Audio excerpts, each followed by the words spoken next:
Good morning विद्यार्थी मित्रों। Lecture number 20 मित्रों आजना आ लेक्चर में आपणे सिग्मा बंध और पाई बंध की समझूती मेळवीशुं। मित्रों कक्षकों सम्मिश्रण कया प्रकारे थशे, केवी रीते थशे अने रचाता बंधनी प्रबलता केवी हशे एनी समझूती मेळवीशुं। मित्रों शुरुआत करीशुं लेक्चर नंबर 20 सिग्मा बंध अने पाई बंध, जेमां प्रथम समझूती मेळवीशुं सिग्मा बंध। मित्रों सिग्मा बंध क्यारे रचाशे? बहुत सिंपल अने सरल व्याख्या, भले अहींया व्याख्या लखी पण हूँ सिंपल अने सरल रीते तमने समजावी दऊं कि सिग्मा बंध क्यारे रचाशे। मित्रों तमने प्रश्न थशे कि सिग्मा बंध ए मित्रों शुं छे? तो सहसंयोजक बंधनो ज प्रकार एटले सिग्मा बंध। हकीकतमां ए सहसंयोजक बंध तरीके ज ओळखाशे पण ए बंधने सिग्मा बंध तरीके ओळखवामां आवशे। मित्रों एम कही शकाय कि कोईपण बे परमाणवीय कक्षको, वाक्य ने समझो, कोईपण बे परमाणवीय कक्षको छेडाना भागेथी सम्मिश्रण पामे। मित्रों शब्द ने बराबर समझो, कोईपण बे परमाणवीय कक्षको छेडाना भागेथी सम्मिश्रण पामे। जो मैं मारा हाथनुं निशान बताव्युं छे तमे जोई शको छो, छेडाना भागेथी सम्मिश्रण दर्शावे तो एमना वडे रचातो बंध सिग्मा बंध कहेवाय।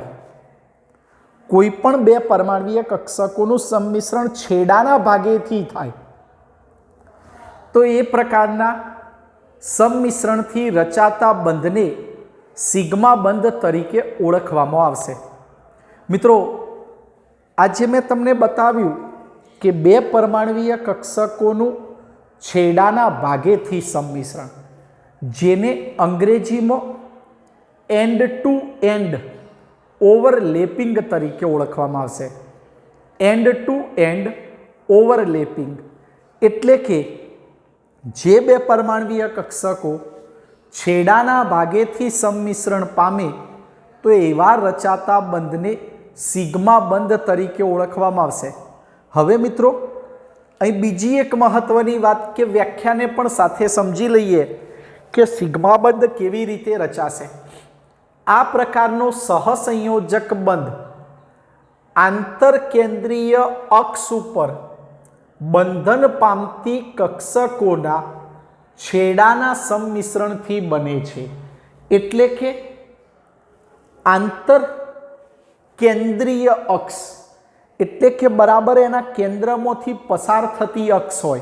मित्रों तमने ज्यारे त्यारे प्रकरण नंबर 2 में शीखवाड्युं कि एमांथी पसार थती अक्ष के जेने आंतर केंद्रीय अक्ष तरीके ओळखवामां आवे अने आवी आंतर केंद्रीय अक्ष ज्यारे छेडाना भागेथी सम्मिश्रण पामे तो एनाथी रचाता बंधने सिग्मा बंध तरीके ओळखवामां आवशे। अने अहीं जे सम्मिश्रण थशे ए सम्मिश्रणने अक्षीय सम्मिश्रण अथवा तो शीर्ष सम्मिश्रण तरीके ओळखवामां आवशे। बे अक्षो केंद्रमांथी पसार थती अक्ष वडे सम्मिश्रण थशे एटले एवा सम्मिश्रणने अक्षीय सम्मिश्रण तरीके ओळखवामां आवशे। हवे मित्रों सौथी महत्वनी वात कि सिग्मा बंध केवी रीते रचाशे, कया प्रकारनी कक्षकोनुं सम्मिश्रण थशे तो सिग्मा बंध रचाशे एटले तमने व्याख्या सरलताथी समझण पड़ी जशे। चलो मित्रों पहलू सम्मिश्रण एस प्रकारनुं सम्मिश्रण जेने एसएस सम्मिश्रण तरीके ओळखाय एटले के बे एस प्रकारनी कक्षकोनुं सम्मिश्रण थशे। बे एस प्रकारनी कक्षकोनुं सम्मिश्रण थशे तो एनाथी रचाता बंधने सिग्मा बंध तरीके ओळखवामां आवशे। चलो बराबर ध्यानथी जुओ मित्रों, आ एक गोळाकार एस अक्ष में दर्शावी, बीजी एक गोळाकार एस कक्षक दर्शावी। बराबर ध्यानथी जोजो, आ गोळाकार एस कक्षक અને બીજી ગોળાકાર એસ કક્ષક।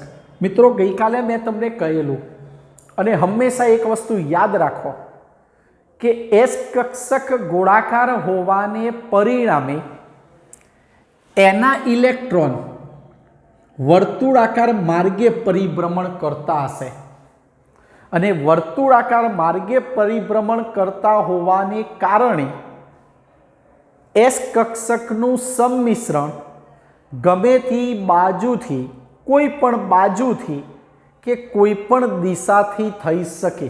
ગઈકાલે મેં શીખવાડ્યું લેક્ચરના અંતિમ ભાગમાં કે એસ કક્ષક ગોળાકાર હોવાના કારણે કોઈ પણ ભાગેથી કે કોઈ પણ પ્રકારે એ સંમિશ્રણ પામી શકે। એટલે કે બે એસ કક્ષકોનું સંમિશ્રણ એ દિશાત્મક હોતું નથી, કોઈ પણ દિશામાંથી કે કોઈ પણ બાજુ પરથી સંમિશ્રણ પામી શકે। હવે મેં આ બે એસ કક્ષકોનું સંમિશ્રણ બતાવ્યું। મિત્રો આ જે થયો જેટલો ભાગ હું કરી રહ્યો છું ડાર્ક એ ભાગને સંમિશ્રણ તરીકે ઓળખાય, ઓવરલેપિંગ અંગ્રેજી શબ્દ। અને મિત્રો આ બે એસ કક્ષકનું અહીં સંમિશ્રણ થયું તો અહીં જે બંધ રચાયો હશે એ બંધ સિગ્મા બંધ તરીકે ઓળખાશે। યાદ રાખો સિગ્મા બંધ કેવી રીતે રચાશે, બરાબર ધ્યાનથી સમજજો મિત્રો। સિગ્મા બંધ કેવી રીતે રચાશે તો બે એસ પ્રકારની કક્ષકોનું સંમિશ્રણ થશે ત્યારે સિગ્મા બંધ રચાશે। ક્લિયર થઈ ગયું? ચલો એ જ પ્રકારે અહીં એસ અને પી પ્રકારનું સંમિશ્રણ જોઈએ। એક એસ પ્રકારની કક્ષક અને બીજી પી પ્રકારની કક્ષકોનું સંમિશ્રણ જોઈએ। પણ મિત્રો હવે ખાસ મહત્વની વાત યાદ રાખજો, એસ પ્રકારની કક્ષક મેં દર્શાવી ગોળાકાર, પી પ્રકારની કક્ષક દર્શાવી મેં ડંબેલસાકાર। પણ મિત્રો યાદ રાખજો કે અહીં પી પ્રકારની કક્ષકમાં માત્ર ને માત્ર પીઝેડ કક્ષકનો જ ઉલ્લેખ થશે, પીએક્સ અને પીવાય આવશે નહીં।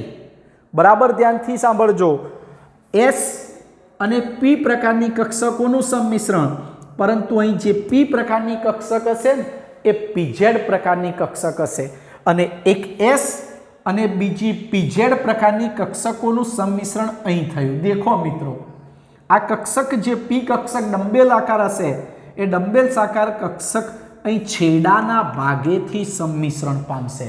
આ જે ભાગ બતાવ્યો એ ઓવરલેપિંગ થયું તો આ રચાતો બંધ પણ સિગ્મા બંધ તરીકે ઓળખાશે।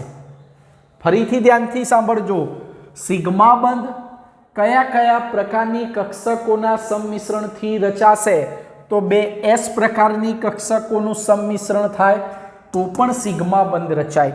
એક એસ પ્રકારની અને બીજી પીઝેડ પ્રકારની કક્ષકોનું સંમિશ્રણ થશે તો પણ સિગ્મા બંધ રચાશે। ત્રીજો પ્રકાર પીપી સંમિશ્રણ। મિત્રો એ પણ બરાબર ધ્યાનથી સાંભળજો કે જ્યારે બે પી કક્ષકોના સંમિશ્રણની વાત આવે અને એમાં પણ સિગ્મા બંધની વાત આવે તો કઈ કક્ષક લેવાની? પીઝેડ કક્ષક। મેં ગઈકાલે પણ કહેલું, આજે પણ કહું છું મિત્રો કે જ્યારે હું આડી પી કક્ષક દોરું છું ત્યારે એ પી કક્ષક હંમેશા પીઝેડ જ હશે। પ્રકરણ નંબર 4 ની અંદર જ્યારે હું આડી પી કક્ષક દર્શાવું એટલે તમારે સમજી જવાનું હું નીચે લખ્યું હોય કે ન લખ્યું હોય એ પીઝેડ કક્ષક જ હશે। અહીં તમે જે સંમિશ્રણ ભણી રહ્યા છો એ પીપી સંમિશ્રણ એટલે કે પીઝેડ કક્ષકનું સંમિશ્રણ। મિત્રો બરાબર ધ્યાનથી જોજો, આ પીઝેડ સંમિશ્રણ એટલે બંને પરમાણવીય કક્ષકો, બંને પી પ્રકારની પરમાણવીય કક્ષકો છેડાના ભાગેથી સંમિશ્રણ પામી। આ જે છેડાના ભાગેથી સંમિશ્રણ પામે તો અહીં રચાતો બંધ પણ સિગ્મા બંધ હશે।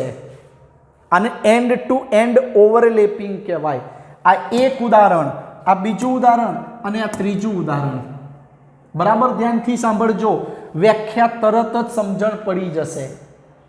સિગ્મા બંધ ક્યારે રચાય તો સહેલામાં સહેલી આટલી જ વ્યાખ્યા યાદ રાખો મિત્રો કે બે પરમાણવીય કક્ષકો જ્યારે છેડાના ભાગેથી સંમિશ્રણ પામતી હોય તો એવા રચાતા બંધને સિગ્મા બંધ તરીકે ઓળખવામાં આવે છે। ક્લિયર થઈ ગયું? કઈ પ્રકારે તમને પ્રશ્ન કરવામાં આવે કે સિગ્મા બંધ કઈ પરમાણવીય કક્ષકોના સંમિશ્રણથી રચાય? તો નંબર 1 બે એસ પ્રકારની કક્ષકોનું સંમિશ્રણ થાય તો સિગ્મા બંધ રચાય। એક એસ પ્રકારની અને બીજી પીઝેડ પ્રકારની કક્ષકોનું સંમિશ્રણ થાય તો પણ સિગ્મા બંધ રચાય। એક પીઝેડ અને બીજી પીઝેડ કક્ષકોનું સંમિશ્રણ થાય તો પણ સિગ્મા બંધ રચાય।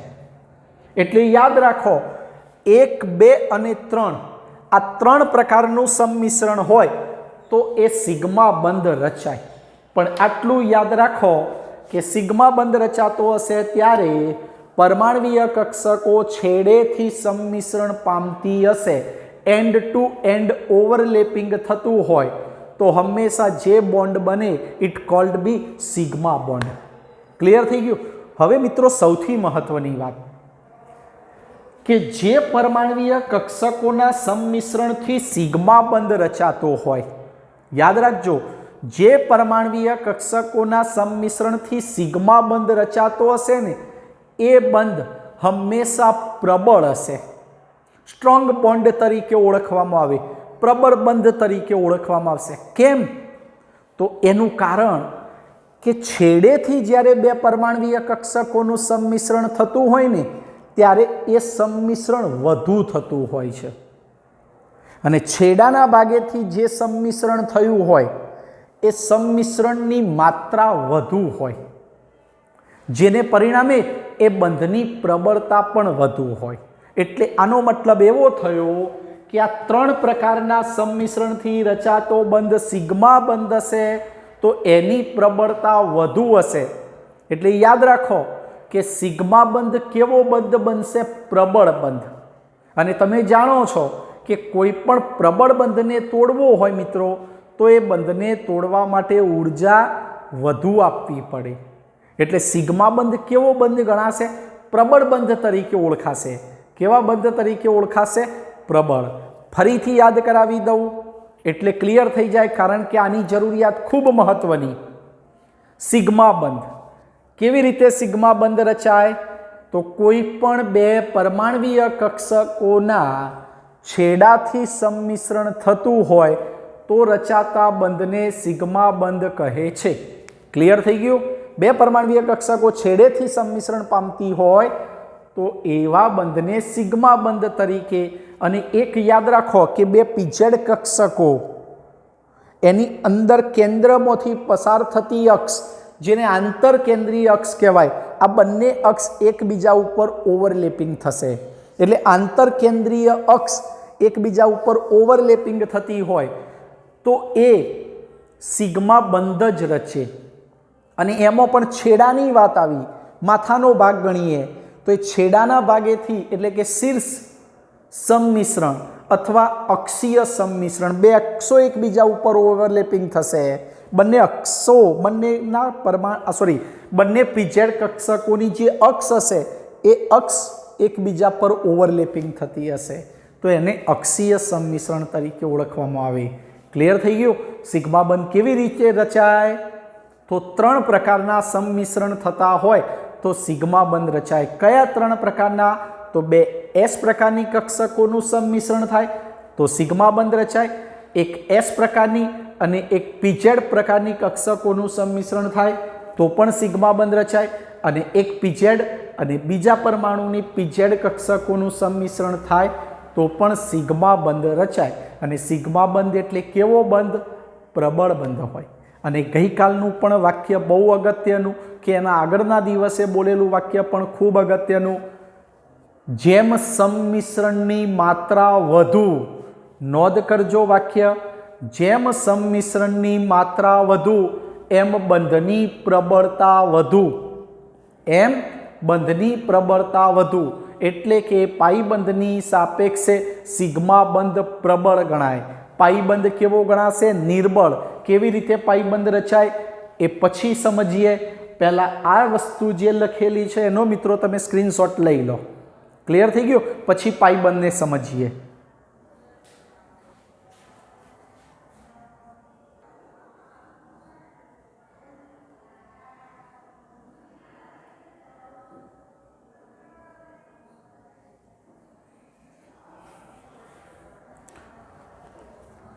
चलो मित्रों ओके, हवे जता रहीए पाईबंध पर। पाईबंध पण सहसंयोजक बंधनो ज एक प्रकार, पण पाईबंध केवी रीते रचाशे अने आने पाईबंध शा माटे कहेवामां आव्यो?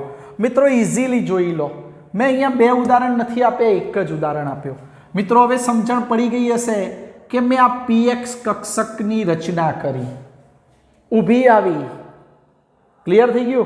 वाय एक्सनी दिशामां आवी गई छे मित्रों, ए आ कक्षक आवी पीएक्स अने आ कक्षक पण आवी पीएक्स। एटले अहीं हूँ जे सम्मिश्रण बतावी रह्यो छुं ए सम्मिश्रण ने पीपी सम्मिश्रण तरीके ज ओळखवामां आवशे, पण कया प्रकारनुं?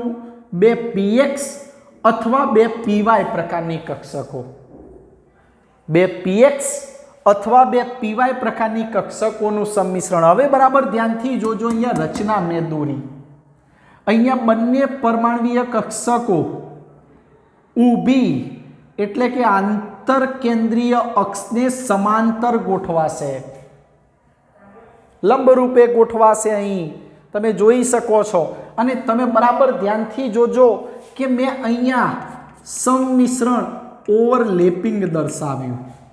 बराबर जोई लो, पहला हूँ साइड में जाऊँ छूं, ओवरलेपिंग जोई लो।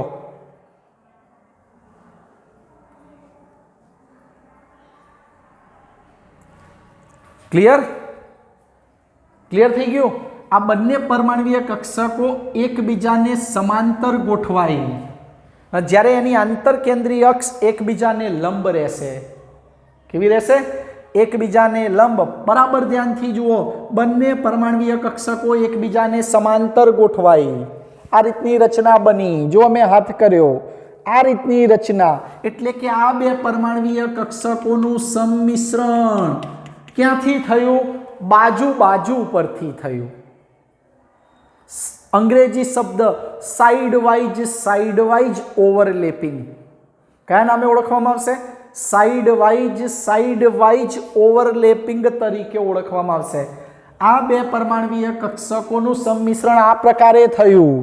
बराबर ध्यानथी जोजो मित्रों, बंने परमाणवीय कक्षकोनुं सम्मिश्रण आ प्रकारे थयुं। साइड वाइज गुजराती शब्द बाजू बाजू परथी सम्मिश्रण, क्यांथी? बाजू बाजू परथी सम्मिश्रण। अने आ प्रकारनुं सम्मिश्रण होय तो ए प्रकारे रचाता बंधने पाईबंध तरीके ओळखवामां आवशे। एटले एम कही शकीए के ज्यारे बे परमाणवीय कक्षकोनुं सम्मिश्रण बाजू बाजू परथी थतुं हशे तो ए प्रकारना सम्मिश्रणथी रचाता बंधने कया बंध तरीके ओळखवामां आवशे? तो ए प्रकारना बंधने पाईबंध तरीके ओळखवामां आवशे। पाईबंध कई परमाणवीय कक्षको निर्माण करशे? तो बे पीएक्स प्रकारनी अथवा बे पीवाय प्रकारनी। अहींया पीछेड कक्षकनो उल्लेख थशे नहीं। बे पीएक्स प्रकारनी के बे पीवाय प्रकारनी कक्षकोनुं सम्मिश्रण थाय तो एनाथी रचाता बंधने पाईबंध तरीके ओळखवामां आवशे। सिग्मा बंध रचाय त्यारे परमाणवीय कक्षकोनुं सम्मिश्रण छेडाना भागेथी थशे, एंड टू एंड ओवरलेपिंग। ज्यारे पाईबंध रचातो हशे त्यारे बंने परमाणवीय कक्षकोनुं सम्मिश्रण बाजू बाजू परथी साइड वाइज ओवरलेपिंग थतुं हशे तो ए पाईबंध तरीके ओळखवामां आवशे। एटले के बंने परमाणवीय कक्षको एकबीजाने समांतर गोठवाय, बंनेनी आंतर केंद्रीय अक्ष लंब रहे तो ए प्रकारना सम्मिश्रणथी रचाता बंधने पाईबंध तरीके ओळखवामां आवशे। अने याद राखो के पाईबंध ज्यारे रचातो हशे त्यारे सम्मिश्रणनी मात्रा ओછી हशे अने सम्मिश्रणनी मात्रा ओછી होवाने परिणामे रचातो पाईबंध केवो हशे? निर्बळ हशे। केवो हशे? निर्बळ हशे। मित्रों अपेक्षा राखुं छुं तमारा पासे के इजीली समझण पड़ी गई हशे। मारे महत्वनी एक ज वस्तु सम्मिश्रणथी परिचित थाओ, ओवरलेपिंग एटले शुं। गई कालना लेक्चरमां सम्मिश्रणना प्रकारो धन ऋण अने शून्य शीखी गया। आजे सम्मिश्रण कया प्रकारनुं थाय तो केवो बंध रचाय ए वस्तुने शीख्या। मैं गई काले पण कहेलुं के बंने परमाणवीय कक्षकोना संज्ञा एना चिन्ह जो बदलाय नहीं तो ये सम्मिश्रण हमेशा धन होय। एक परमाणुीय कक्षकनुं चिन्ह प्लस बीजी परमाणुीय कक्षकनुं चिन्ह प्लस बंने प्लस प्लस एक ज दिशामां एक ज तरफ रहता होय तो ये सम्मिश्रण धन होय। टूंकमां एक ज वात आवी मित्रों कि बे परमाणुीय कक्षकोना चिन्ह एनी संज्ञा बदलाय नहीं तो ये सम्मिश्रण धन होय। जो बे परमाणुीय कक्षकोना चिन्ह बदलाई जाए, एकनो प्लस अने बीजी परमाणुीय कक्षकनो माइनस आवी जाए, एकबीजाथी विरुद्ध संज्ञा आवी जाए तो ये सम्मिश्रण ऋण होय। ज्यारे बंने परमाणुीय कक्षको दूर होय, क्या होय? दूर, त्यारे रचातुं सम्मिश्रण शून्य गणाय। कोई भाग्येथी सम्मिश्रण न थती होय तो ये शून्य सम्मिश्रण होय। क्लियर थई गयुं? धन, ऋण अने शून्य सम्मिश्रण। सम्मिश्रण केवा प्रकारे थशे, केवो बंध रचाशे ए पण पूरुं फरीथी मगजमां याद राखी दो। बे एस प्रकारनी कक्षकोनुं सम्मिश्रण थाय तो सिग्मा बंध, एक एस प्रकारनी अने एक पीजेड प्रकारनी कक्षकोनुं सम्मिश्रण थाय तो पण सिग्मा बंध, एक पीजेड अने बीजी पीजेड कक्षकोनुं सम्मिश्रण थाय तो सिग्मा बंध। परंतु बे पीएक्स के बे पीवाय प्रकारनी कक्षकोनुं सम्मिश्रण थाय तो पाई बंध। छेड़ेथी सम्मिश्रण पामे तो सिग्मा बंध, बाजू बाजू परथी सम्मिश्रण पामे तो पाई बंध। छेड़ेथी सम्मिश्रणनी मात्रा वधु होवाथी बंध प्रबळ होय। पाई बंधना अंदर बाजू परथी सम्मिश्रण थतुं होय त्यारे बंधनी प्रबळता ओछी होय। सिग्मा बंध प्रबळ, पाई बंध निर्बळ। ज्यारे बंध तूटवानी वात आवे त्यारे प्रथम पाई बंध तूटे, त्यारबाद सिग्मा बंध तूटे। क्लियर थई गयुं मित्रों? आशा राखुं छुं क्लियर थई गयुं हशे। पाई बंध माटेनो स्क्रीनशॉट लई लो। चलो मित्रों,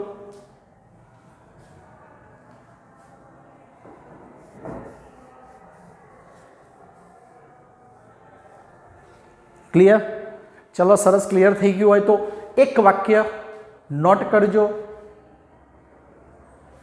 वाक्य नोट करजो। बंधनी प्रबळतानो आधार, बंधनी प्रबळतानो आधार ए सम्मिश्रणनी मात्रा पर रहेलो होय छे। कंपल्सरी नोट करो। बंधनी प्रबळतानो आधार ए सम्मिश्रणनी मात्रा पर रहेलो होय छे। बीजो पॉइंट नोंध करो। जेम सम्मिश्रणनी मात्रा वधु तेम बंधनी प्रबळता वधु, तेम बंधनी प्रबळता वधु। त्रीजो पॉइंट नोंध करो। सिग्मा बंधनी प्रबळता वधु ज्यारे पाई बंधनी प्रबळता ओछी, एटले के पाई बंध ए निर्बळ बंध होय छे। पाई बंध ए निर्बळ बंध होय छे। मित्रों, क्लियर थई गयुं हशे? कम्प्लीट। खूब महत्वनो पॉइंट जरूरी छे, याद राखजो। हवे तो बहु सरस पॉइंट पर जता रहीए छीए। बेसिक तमारा माटे कॉन्सेप्ट अने खरेखर खूब महत्वनो पॉइंटनी शरूआत करीशुं। संकरण, अंग्रेजी शब्द हाइब्रिडेशन 10मां आव्युं हतुं पण त्यां खबर पड़ी नहोती। हवे समजण पड़शे संकरण कोने कहेवाय। क्लियर? आपणे संकरणनी अंदर sp, sp2, sp3, sp3d અને sp3d2 આવા 5 પ્રકાર અહીં શીખીશું 11મા ધોરણમાં। ક્લિયર? આનો સ્ક્રીનશોટ બાકી હોય તો લઈ લો, પછી સંકરણ તરફ જઈએ।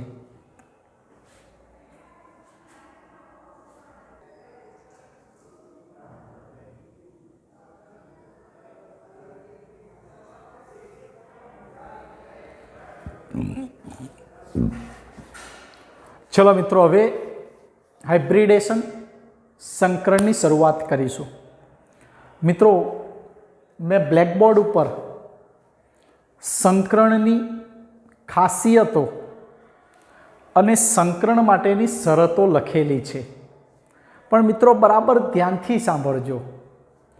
ज्यां सुधी हूँ संकरणना प्रकारो तमने शीखवाडुं नहीं त्यां सुधी तमने आ संकरणनी खासियत अने संकरणनी शरतोमां बहु समजण पड़शे नहीं।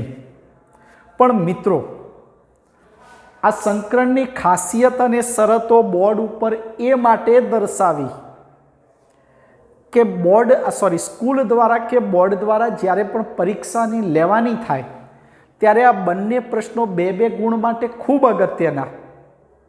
એ માટે પહેલાં હું તમને સમજાવી દઉં અને ત્યાર પછી લેક્ચર નંબર 21માં જ્યારે હું સંકરણના પ્રકારની શરૂઆત કરીશ ત્યારે તમને યાદ કરાવતો રહીશ કે મિત્રો આ ખાસિયત અને આ શરત તમે શીખીને આવ્યા, આ શરત આ રીતે થાય. પણ તમારી જવાબદારી બનશે કે જ્યારે તમે લેક્ચર નંબર 21ના અંદર દાખલ થાઓ ત્યારે લેક્ચર નંબર 20ના અંદર ખાસિયત અને શરતો તૈયાર કરીને બેસવાનું. ચલો મિત્રો, હવે શરૂઆત કરીએ. સંકરણ હાઇબ્રિડેશન કોને કહેવાય? મિત્રો, અહીંયા મેં ડેફિનેશન એની વ્યાખ્યા લખી છે કે એક જ પરમાણુની ઉર્જાનો ખૂબ ઓછો તફાવત ધરાવતી જુદી જુદી પરમાણવીય કક્ષકોનું સંમિશ્રણ થઈ સમાન આકાર, સમાન કદ અને સમાન ઉર્જા ધરાવતી તેટલી જ સંખ્યાની નવી કક્ષકો ઉદ્ભવવાની ઘટનાને સંકરણ કહે છે. બરાબર? ક્લિયર? આ ડેફિનેશન વ્યાખ્યા મેં સરળ શબ્દોમાં લખી, પણ છતાં હું તમને સમજાવું કે એક જ પરમાણુની ઉર્જાનો ખૂબ ઓછો તફાવત ધરાવતી પરમાણવીય કક્ષકો. એક ઉદાહરણ આપું કે કાર્બન. મિત્રો, કાર્બનની ઇલેક્ટ્રોનીય રચના લખો છો 1s2 2s2 2p4 sorry 2p2 1s2 2s2 2p2. મિત્રો, તમે શીખી ગયા છો કે આ પ્રકરણના અંદર માત્ર ને માત્ર મોટા ભાગમાં સહસંયોજક બંધની રચના શીખી રહ્યા છો. તમે એ પણ શીખી ગયા છો કે જ્યારે બંધની રચના થશે ત્યારે માત્ર ને માત્ર સંયોજકતા કક્ષામાં રહેલા ઇલેક્ટ્રોન અથવા સંયોજકતા કક્ષકો જ સંકરણમાં ભાગ લેશે અથવા બંધની રચનામાં ભાગ લેશે. યાદ રાખો, જ્યારે બંધની રચના આવશે ત્યારે માત્ર ને માત્ર સંયોજકતા કક્ષકો જ ભાગ લેશે. હવે વાત આવી કે એક જ પરમાણુની ઉર્જાનો ખૂબ ઓછો તફાવત ધરાવતી જુદી જુદી પરમાણવીય કક્ષકોનું સંમિશ્રણ. હવે વાત કરું કે કાર્બનની 2s અને 2p કક્ષકો બંધની રચનામાં કે સંકરણની રચનામાં ભાગ લેશે. મિત્રો, તમે જાણો છો આઉફબાઉના નિયમ અનુસાર ઉર્જાના સ્તર શીખીને આવ્યા છો કે 2s અને 2p કક્ષક વચ્ચેનો ઉર્જાનો તફાવત ખૂબ ઓછો હશે. 2s અને 2p કક્ષકો વચ્ચેનો ઉર્જાનો તફાવત ખૂબ ઓછો હશે. તો આવી 2s અને 2p કક્ષકોનું સંમિશ્રણ થશે.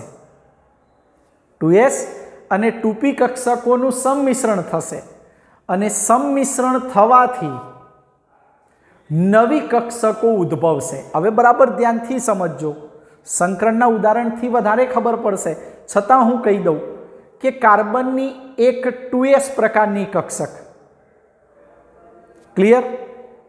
એક કાર્બનની 2s પ્રકારની કક્ષક અને કાર્બનની બે 2p પ્રકારની કક્ષકો. બે 2p પ્રકારની કક્ષકો. પણ જ્યારે મિત્રો સંકરણની વાત આવશે એટલે કાર્બનની 2s કક્ષકમાં રહેલા બે ઇલેક્ટ્રોનમાંથી એક ઇલેક્ટ્રોન ઉત્તેજિત અવસ્થામાં આવીને એની 2pz કક્ષકમાં દાખલ થશે. એટલે નવી ઇલેક્ટ્રોનીય રચના ધારણ કરશે 2s1 2p3. એટલે આપણે એમ કહી શકીએ કે એક s પ્રકારની અને 3p પ્રકારની કક્ષકોનું સંમિશ્રણ થશે. અહીંયા કક્ષકોની સંખ્યા કેટલી? તો કાર્બનની કુલ 4 કક્ષકો. કાર્બનની કુલ કેટલી કક્ષકો? 4. આવી 4 કક્ષકોના સંમિશ્રણથી નવી તેટલી જ સંખ્યાની એટલે નવી 4 જ કક્ષકો ઉદ્ભવશે. એનાથી ઓછી એ નહીં કે એનાથી વધુ પણ નહીં. જેટલી સંખ્યાની કક્ષકો સંમિશ્રણ પામશે એટલી જ સંખ્યાની નવી કક્ષકો ઉદ્ભવશે. પણ મિત્રો, તમે જાણો છો 2s અને 2p વચ્ચે ઉર્જાનો તફાવત હશે. 2s કરતાં 2pની ઉર્જા વધુ હશે. પણ જ્યારે એક 2s અને 3 2p કક્ષકોનું સંમિશ્રણ થઈ નવી 4 કક્ષકો ઉદ્ભવશે ત્યારે ઉદ્ભવતી ચારે ચાર કક્ષકોનો આકાર, ઉર્જા અને કદ એક જ સમાન હશે. યાદ રાખો, સંકરણની ઘટના થાય, સંકરણની રચના થાય ત્યારે ઉદ્ભવતી કક્ષકોને સંકૃત કક્ષકો અથવા સંકર કક્ષકો તરીકે ઓળખાવવામાં આવશે. મિત્રો યાદ રાખજો, આ શીખશો એટલે ઇઝીલી ખબર પડશે, અત્યારે ચિંતા કરશો નહીં. પણ આટલું યાદ રાખો કે સંકરણની રચના થશે, કોઈ પણ પરમાણુ સંકરણની રચનામાં ભાગ લેશે ત્યારે એની પરમાણવીય કક્ષકોના બદલે નવી સંકૃત કક્ષકો નિર્માણ પામશે. પણ શરત એ પણ કે જેટલી સંખ્યાની પરમાણવીય કક્ષકો સંમિશ્રણ પામી હશે તેટલી જ સંખ્યાની નવી સંકૃત કક્ષકો નિર્માણ થશે. હવે મેં વાત કરી કે એક કાર્બનની 2s અને 3 2p કક્ષકો. મિત્રો 2s કક્ષકનો આકાર ગોળાકાર, 2p કક્ષકનો આકાર ડંબેલ આકાર, 2s કરતાં 2pની ઉર્જા થોડીક વધુ. પણ જ્યારે સંકૃત કક્ષકો બનશે સંકરણથી ત્યારે 4 નવી કક્ષકો જે નિર્માણ થશે એ નવી કક્ષકોની ઉર્જા એક જ સમાન હશે, બધાનો આકાર પણ એક સરખો થઈ જશે. હવે ગોળાકાર કે ડંબેલ આકાર રહેશે નહીં. કેવા આકારની બનશે એ લેક્ચર નંબર 21માં શીખીશું. પણ આટલું યાદ રાખો કે સંકરણ થઈ ગયા પછી, સંકરણની ઘટના પછી કોઈ પણ પરમાણવીય કક્ષક પોતાનો મૂળ આકાર જાળવી રાખશે નહીં, નવો જ આકાર નિર્માણ થશે. અને આકાર નિર્માણ થવાની સાથે સાથે એની ઉર્જા અને એનું કદ પણ સમાન હશે. એટલે તો વ્યાખ્યામાં શબ્દ આવ્યો, ફરીથી જુઓ, એક જ પરમાણુની ઉર્જાનો ખૂબ ઓછો તફાવત ધરાવતી જુદી જુદી પરમાણવીય કક્ષકોનું સંમિશ્રણ થઈ. હવે મેં ઉદાહરણ આપ્યું કે કાર્બન પરમાણુની વાત કરો, ઉર્જાનો ખૂબ ઓછો તફાવત ધરાવતી 2s અને 2p, 2s અને 2p પરમાણવીય કક્ષકોનું સંમિશ્રણ થશે અને એનું સંમિશ્રણ થઈને સમાન આકાર એક સરખો. અહીંયા 2s કેવી હતી? ગોળાકાર. 2p કેવી હતી? ડંબેલ આકાર. હવે ગોળાકાર અને ડંબેલ આકાર રહેશે નહીં, એક જ સમાન આકાર ધરાવતી, સમાન કદ અને સમાન ઉર્જાવાળી તેટલી જ સંખ્યાની નવી કક્ષકો ઉદ્ભવવાની ઘટનાને શું કહેવામાં આવશે? સંકરણ. કયા નામે ઓળખવામાં આવશે? સંકરણના નામે. ક્લિયર થઈ ગયું આટલી વસ્તુ? લેક્ચર નંબર 21ની શરૂઆત કરીશ એટલે પહેલી આ વસ્તુની હું સમજૂતી પહેલી આપીશ. અત્યારે આની ડેફિનેશન યાદ કરો. ત્યાર પછી જે સંકરણથી નવી કક્ષકો જે નિર્માણ પામશે એ કક્ષકોને સંકર કક્ષકો અથવા સંકૃત કક્ષકો તરીકે ઓળખવામાં આવશે. સંકર કક્ષક અથવા સંકૃત કક્ષકો તરીકે ઓળખવામાં આવશે. ક્લિયર થઈ ગયું? હવે મહત્વની વાત આવી કે સંકરણ માટેની ખાસિયતો. પહેલી ખાસિયત, સંકૃત કક્ષકોની સંખ્યા સંકરણ પામતી પરમાણવીય કક્ષકોની સંખ્યા જેટલી જ હોય છે. યાદ રાખજો, સંકરણથી જે નિર્માણ પામેલી કક્ષકો હોય એને સંકર કક્ષક અથવા સંકૃત કક્ષકો તરીકે ઓળખવામાં આવશે. સંકૃત કક્ષકોની સંખ્યા કેટલી હશે?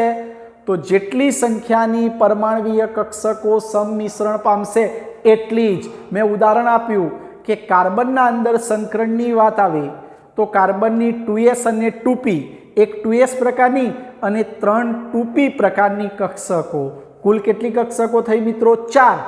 આ 4 જે બની એ પરમાણવીય કક્ષક, એક 2s અને 3 2p પ્રકારની કક્ષકો એ પરમાણવીય કક્ષકો. આ પરમાણવીય કક્ષકો એકબીજા સાથે સંમિશ્રણ પામશે તો સંકૃત કક્ષકો બનાવશે. જે સંકૃત કક્ષકો બનશે એની સંખ્યા 4 જ હશે. એનો આકાર સમાન હશે, એનું કદ પણ સમાન હશે, એની ઉર્જા પણ સમાન હશે. અહીંયા 2s અને 2pમાં જે ઉર્જાનો તફાવત હતો એ રહેશે નહીં. ચલો બીજી શરત, સંકૃત કક્ષકો સમાન ઉર્જા અને સમાન આકારવાળી હોય છે. મેં હાલ કીધું એ જ મિત્રો. ત્રીજું, શુદ્ધ પરમાણવીય કક્ષકો કરતા સંકૃત કક્ષકો સ્થાયી બંધની રચના કરે છે. આને હું સમજાવું. પરમાણવીય કક્ષકો એટલે 2s અને 2p. આ 2s અને 2p સીધા બંધની રચના કરશે તો એ બંધની સ્થાયીતા ઓછી હશે.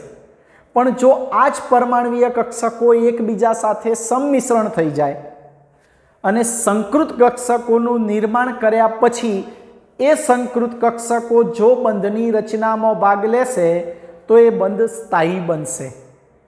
એ બંધ કેવો બનશે? સ્થાયી બનશે. ક્લિયર થઈ ગયું? પહેલાં આટલી 3 શરતો અહીંયા લખેલી છે, આટલી વ્યાખ્યા લખી, એનો સ્ક્રીનશોટ લઈ લો. પછી પેલા ભાગમાં જઈએ આપણે.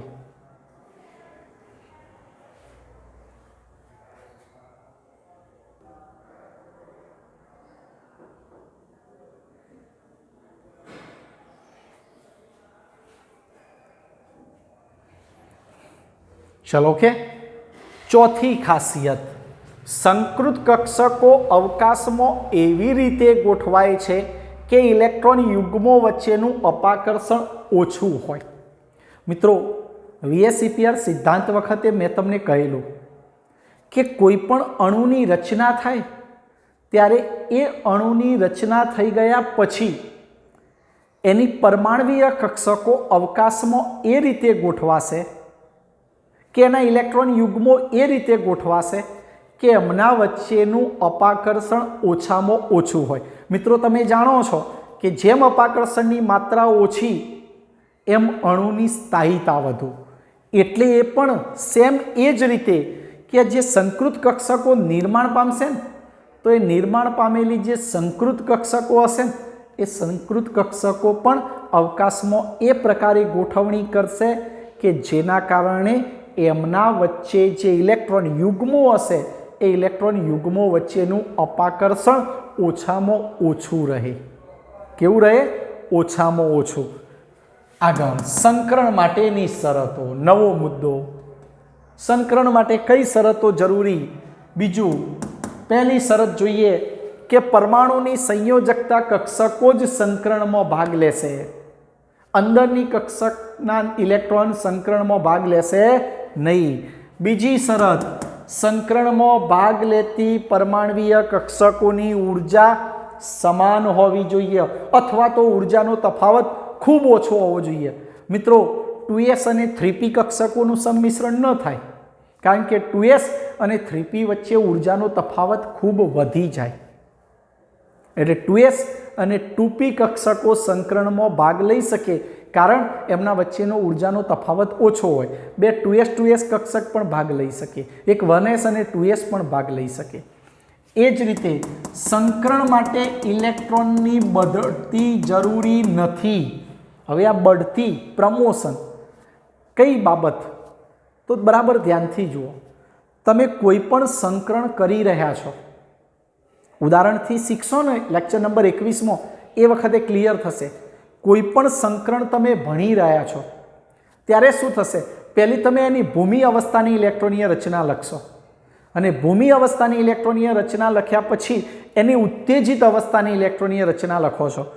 ઉત્તેજિત અવસ્થાની ઇલેક્ટ્રોનીય રચના લખો છો ને એટલે તમે શું કરો છો? મેં કાર્બનની વાત કરી કે કાર્બનની 2s કક્ષકમાં 2 ઇલેક્ટ્રોન હોય ભૂમિ અવસ્થામાં, પણ ઉત્તેજિત અવસ્થામાં લાવશો એટલે એની 2sમાં 1 ઇલેક્ટ્રોન થઈ જશે અને બીજો એમાં રહેલો 1 ઇલેક્ટ્રોન એની 2p કક્ષકમાં દાખલ થશે. આ તમે પ્રમોશન કર્યું કહેવાય, ઇલેક્ટ્રોનની બઢતી કરી કહેવાય. ઇલેક્ટ્રોન ઊંચા શક્તિ સ્તરમાં દાખલ કર્યો કહેવાય. એટલે એવું જરૂરી નથી કે સંકરણ થતું હોય ત્યારે ઇલેક્ટ્રોનનું પ્રમોશન કરવું પડે, બઢતી કરવી પડે, નવી કક્ષકમાં દાખલ કરવો પડે. એ પણ શીખવાડીશ. આગળ જુઓ, એવું જરૂરી નથી કે અર્ધપૂર્ણ કક્ષકો જ સંકરણમાં ભાગ લઈ શકે. પૂર્ણ ભરાયેલી કક્ષકો પણ સંકરણમાં ભાગ લઈ શકશે. એવું જરૂરી નથી કે અર્ધપૂર્ણ કક્ષકો જ સંકરણમાં ભાગ લઈ શકે. પૂર્ણ ભરાયેલી કક્ષકો પણ સંકરણમાં ભાગ લઈ શકશે. આ વસ્તુ બરાબર ધ્યાનથી સાંભળજો. અત્યારે બોર્ડ ઉપર લખેલી બંને બાબતો એક ઉદાહરણ શીખશો એટલે ક્લિયર થઈ જશે. પણ અત્યારે હાલ હું તમારા પાસે એટલી જ અપેક્ષા રાખી રહ્યો છું મિત્રો કે એની ખાસિયતો અને એની શરતો માત્ર યાદ કરી દો, અને ત્યાર પછી જ્યારે હું સંકરણ શીખવાડીશ ને ત્યારે ઇઝી તમને ખબર પડશે, તમને ઇઝીલી સમજણ પડશે. ક્લિયર થઈ ગયું? કમ્પ્લીટ વસ્તુ? કોઈ પ્રશ્ન થતો હોય તો કહો, કોઈ પ્રશ્ન થતો હોય તો કહો. ક્લિયર થઈ ગયું? ચલો ઓકે. હવે આનો સ્ક્રીનશોટ બાકી હોય તો લઈ લો. લઈ લીધો? હવે હું એક સિમ્પલ કામ ચલાવી દઉં, પછી આવતીકાલથી લેક્ચર નંબર 21માં ઉદાહરણ જોઈશું, કારણ કે સમય વધી જશે, લેક્ચર મોટું થઈ જશે અને તમે મોટું લેક્ચર થવાથી બોર થાઓ છો. હવે એક ઉદાહરણ જોઈએ ફક્ત કાર્બન માટે. આ કાર્બન પરમાણુ ક્રમાંક 6, એની ભૂમિ અવસ્થાની ઇલેક્ટ્રોનીય રચના 1s2 2s2 2p2. આ મેં એની ભૂમિ અવસ્થામાં ઇલેક્ટ્રોનીય રચના લખી. હવે એની ઉત્તેજિત અવસ્થાના અંદર નવી ઇલેક્ટ્રોનીય રચના 1s2 2s1 2p3. આ ઉત્તેજિત અવસ્થામાં ઇલેક્ટ્રોનીય રચના લખી. સંકરણમાં ભાગ લેશે જ્યારે કાર્બન પરમાણુ, ત્યારે એ સર્વપ્રથમ ભૂમિ અવસ્થામાંથી ઉત્તેજિત અવસ્થામાં આવશે અને પહેલા પોતાની બધી જ કક્ષકો અર્ધપૂર્ણ કક્ષકોની રચના કરી લેશે. શું કરી લેશે? અર્ધપૂર્ણ કક્ષકોની રચના. હવે બરાબર ધ્યાનથી જોજો. તમે જોઈ શકો છો કે આ એની 2s પ્રકારની કક્ષકમાં એક ઇલેક્ટ્રોન, એના પેટા કક્ષકની રચના કરી. 2pમાં 3 ઇલેક્ટ્રોન, તો કોની અંદર? pxમાં 1, pyમાં 1 અને pzમાં 1. આ જે બે રચના કરી મિત્રો, એ અર્ધપૂર્ણ ઇલેક્ટ્રોન રચના કરી. જ્યારે કાર્બન પરમાણુ સંકરણમાં ભાગ લેવા જશે એટલે સર્વપ્રથમ ઉત્તેજિત અવસ્થામાં દાખલ થઈ અર્ધપૂર્ણ કક્ષકોની રચના કરી લેશે. કેવી? અર્ધપૂર્ણ કક્ષકોની રચના કરી લેશે. હવે તમે જાણો છો કે આ 2s કક્ષક કેવી હોય? ગોળાકાર. આ 2p કક્ષકો કેવી હોય? ડંબેલ આકારની. બરાબર સમજજો. આ 2s કક્ષક ગોળાકાર, 2p કક્ષકો ડંબેલ આકાર. જ્યારે કાર્બન પરમાણુ સંકરણમાં ભાગ લેશે ત્યારે શું થશે? તો મિત્રો ધ્યાનથી સાંભળજો. આ કઈ કક્ષકની વાત કરી? 2s. આ કઈ? 2px 2py 2pz. મિત્રો આ 2s અને 3 2p કક્ષકો, આ બધી જ કક્ષકોને કઈ કક્ષકો તરીકે ઓળખવામાં આવશે? પરમાણવીય કક્ષકો. કઈ કક્ષકો? પરમાણવીય કક્ષકો. ક્લિયર થયું? 2s કક્ષક કેવી? ગોળાકાર. 2p કક્ષક કેવી? તો ડંબેલ આકાર. અહીંયા બંનેના આકાર કેવા? જુદા જુદા. બંનેની ઉર્જા કેવી? જુદી જુદી. 2s કરતાં 2pની ઉર્જા થોડીક વધુ, પણ ઉર્જાનો તફાવત ઓછો. તો આવી ઉર્જાનો ઓછો તફાવત ધરાવતી કક્ષકો એકબીજા સાથે સંમિશ્રણ પામશે. એકબીજા સાથે શું કરશે? સંમિશ્રણ પામશે. અને સંમિશ્રણ પામશે ત્યારે નવી કક્ષકો જે નિર્માણ થશે એને સંકૃત કક્ષકો તરીકે ઓળખવામાં આવશે. કયા નામે ઓળખવામાં આવશે? સંકૃત કક્ષકો. જુઓ, આ રચના કરીને એ મેં સંકૃત કક્ષકની રચના કરી. આ બની ને આ આકાર જોજો 4 બનશે. આ કાર્બનની 4 પરમાણવીય કક્ષકો હતી, તો નવી સંકૃત કક્ષકો પણ 4 બનશે. જોજો, આ પિંડક તરીકે, લોબ તરીકે શબ્દ બોલાય. લોબ. આ લોબની રચના કરી. પિંડક અથવા લોબ. હકીકતમાં આ તમે જે જોઈ રહ્યા છો મિત્રો, એને કયા નામે ઓળખાય? સંકૃત કક્ષક. સંકૃત અથવા સંકર કક્ષક તરીકે. આ ક્યારે? જોજો, ધ્યાનથી સાંભળજો, સમજજો. આ 2s 1 અને 3 2p પ્રકારની કક્ષકો એકબીજા સાથે સંમિશ્રણ પામશે. આ કઈ કક્ષકો કહેવાતી હતી? પરમાણવીય કક્ષકો. અને આ પરમાણવીય કક્ષકો એકબીજા સાથે સંમિશ્રણ પામશે. પણ મેં શરત કીધું. કઈ શરત? કે સંમિશ્રણ ત્યારે શક્ય બનશે જ્યારે બંને વચ્ચે ઉર્જાનો તફાવત ખૂબ ઓછો હોય अथवा तो समान ऊर्जावाળી હોય। આવી પરમાણ્વીય કક્ષકો એકબીજા સાથે સંમિશ્રણ પામશે ત્યારે સંમિશ્રણથી જે નવી કક્ષકો નિર્માણ પામશે એ નવી કક્ષકોને સંકૃત કક્ષક તરીકે ઓળખશું અને સંકૃત કક્ષકનો આકાર આ પ્રકારનો હશે। આ પિંડક લોબ જેવી રચના તરીકે ઓળખાય। એમાં ઋણ પિંડક નાનો, ધન પિંડકનો ભાગ મોટો હશે। કેટલી બનશે? આવી કક્ષકો 4 જ બનશે। આવી કક્ષકો કેટલી બનશે? 4 જ બનશે। કેમ 4? તો અહીંયા પરમાણ્વીય કક્ષકોની સંખ્યા કેટલી હતી? 4। તો નવી સંકૃત કક્ષકોની સંખ્યા પણ કેટલી હશે? 4 જ હશે। પણ ફેરફાર એટલો કે અહીંયા બંનેનો આકાર કેવો હતો? બંનેના આકાર જુદા જુદા હતા। બંનેની ઊર્જા કેવી હતી? તો બંનેની ઊર્જા પણ જુદી જુદી હતી। જ્યારે અહીંયા બધાનો આકાર અને ઊર્જા કેવી હશે? સમાન હશે। બધી સમાન આકારવાળી, સમાન ઊર્જાવાળી અને તેટલી જ સંખ્યાની નવી કક્ષકો ઉદ્ભવે તો આ ઘટનાને સંકરણ તરીકે ઓળખવામાં આવે અને સંકરણથી નિર્માણ પામતી કક્ષકોને સંકૃત કક્ષકો અથવા તો સંકર કક્ષકો તરીકે ઓળખવામાં આવશે। ક્લિયર થઈ ગયું? ક્લિયર થઈ ગયું? બોલો કોઈ પ્રશ્ન? કોઈ પ્રશ્ન? ક્લિયર થઈ ગયું? ચલો મિત્રો, આ લેક્ચરને અહીંયા પૂર્ણ કરીશું। લેક્ચર નંબર 21 માં આવતીકાલે મળીશું। પરંતુ મારી શરત એક રહેશે કે આવતીકાલે જ્યારે મારી સાથે જોડાઓ છો ત્યારે સંકરણની ખાસિયત અને સંકરણની શરત સાથે એની વ્યાખ્યા તૈયાર કરીને રહેજો તો ઇઝીલી સમજણ પડશે, ખૂબ મજા આવશે। કાલે સંકરણના પ્રકારની શરૂઆત કરીશું। ક્લિયર થઈ ગયું મિત્રો? કોઈ પ્રશ્ન થતો હોય તો ફોન કરીને પૂછી શકો છો। પણ ઘણા મિત્રો એકના એક પ્રશ્ન વારંવાર પૂછી રહ્યા છે। મિત્રો, લેક્ચરને પૂરા પ્રમાણમાં જુઓ, થોડુંક આગળનું લેક્ચર જુઓ, પાછળનું લેક્ચર ભૂલી ગયા હોય તો જુઓ, તો તમને ખબર પડશે કે આ વસ્તુ આ રીતે થાય। ક્લિયર? ચલો મિત્રો, ઓકે।